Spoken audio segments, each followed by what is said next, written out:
myself today, so this has been a great day of it. I'd like to talk to you about visual distress signals, or sometimes called flares. In the event of an emergency, day or night, your only means of reaching out for help may be the visual distress flares that you have on your boat that the Coast Guard and state boarding authorities require you to carry on the boat. First, let's take a look at a video prepared by Petty Officer 3rd Class Jasmine Mazzila at U.S. Coast Guard stations Ocean City, Grisfield, and Curtis Bay. You want to run that flare, please?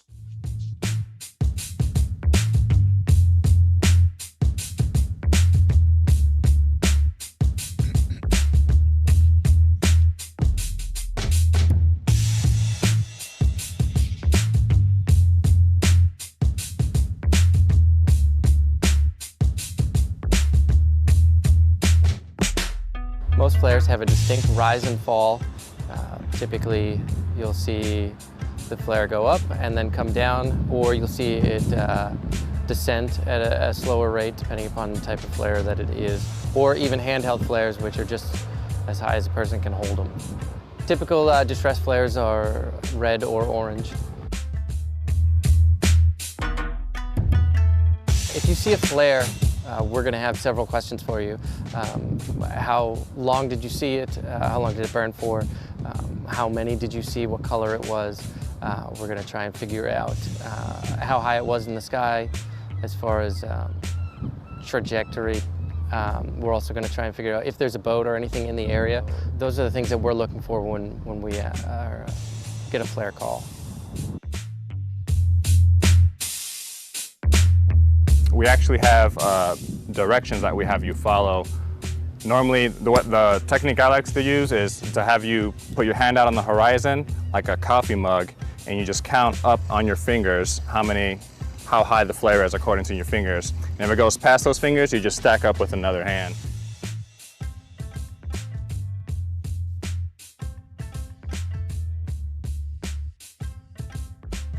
I know it can be tough to kind of break up what's a flare and what's a firework. The big thing is that a handheld flare from, let's say, the water, they won't last very long. Like our handheld flares that we hold in our boats, they're about 4.5 seconds. A firework is going to go up pretty high, and it's going to be an explosion, and it's going to last a while. But just keep that in mind when you're trying to, figure out whether it's distress or not. While we appreciate the members of our community helping us out in reporting flares, we highly encourage you to do so as carefully and accurately as possible. Just to put it into perspective, the average hourly cost to operate our small boats can be up to about $7,000. For a helicopter, the cost can reach to about $16,000 per hour. When we receive a flare report, we have to act.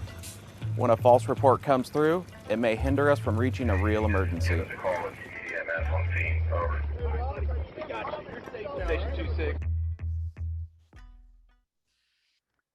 Well, thank you very much. That was very interesting.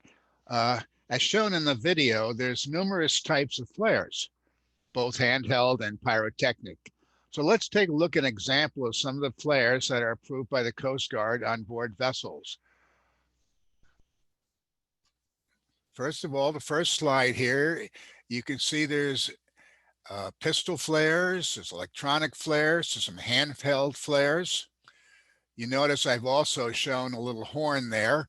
While it's not a flare, it's certainly helpful for in distresses. Next slide, please. This is a day flag. I pointed out a few seconds ago the electronic flare.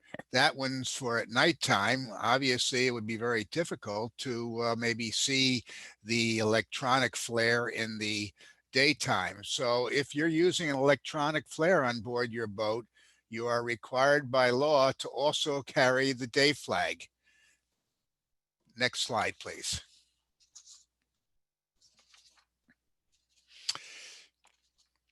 Here's a picture of the here's a picture of the visual distress flare.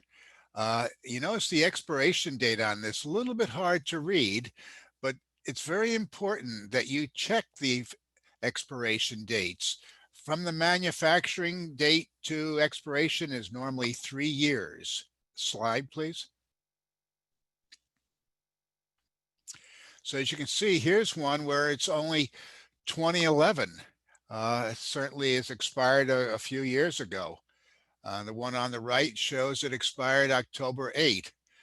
While you may want to still carry these expired flares on your boat as spares, legally you must still have the flares that are within the expiration date.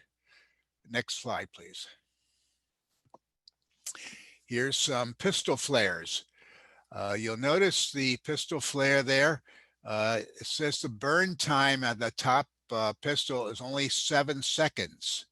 Not very much time. So when you're going to decide to shoot a pistol flare or any other flare, you want to kind of make sure you know some people are around you or there's a chance of you being found, because once you've used those flares up, that's it.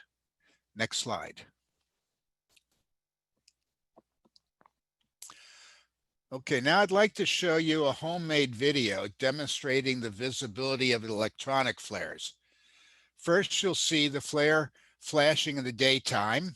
As you can imagine, it might be difficult to see the electronic flare at a long distance on a bright day.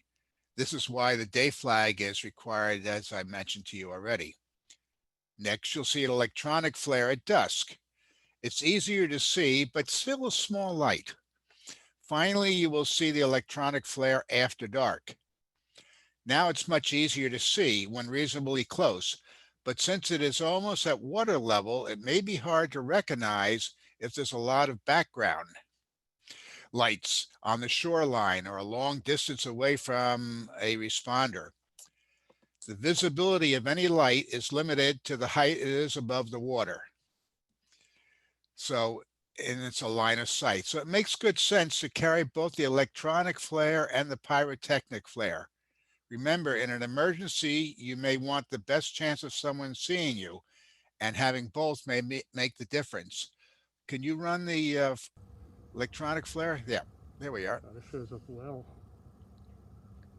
As we can see, the flare in the daytime. I forgot it flashes SOS. Yeah.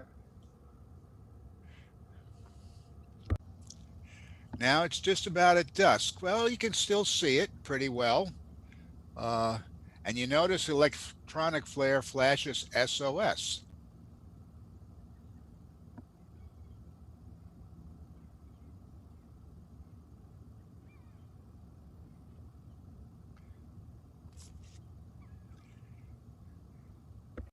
Now we're going to go, I'm about a quarter of a mile away from the camera, and it's pretty dark, so it's pretty good.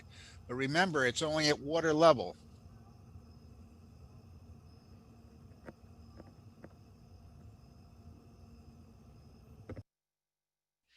So I hope you enjoy. This one's short to make up some time, but presentation on the visual distress signals. Now, any questions anybody has? Well, thank you, John. Just one question. So in terms of flares or other visual distress signals, what are we required to carry while we are boating? Well, you are required to carry 3 flares at least, and they can be handheld, pyrotechnic, but as you saw the electronic ones, they have to, you have to have then a day flag with it. Okay. Well, thank you very much for the good information, John. You're welcome. Thank you. And knowing where the flares are is also really important. So when you board your boat, make sure you know where the flares are and, of course, how to use them. Thanks. This was a really interesting talk. Well, it's time for another break, and we'll be back at about quarter of the hour. So it's 3:36 now. We'll reconvene, 1:36, we'll reconvene at 1:45. So see you soon.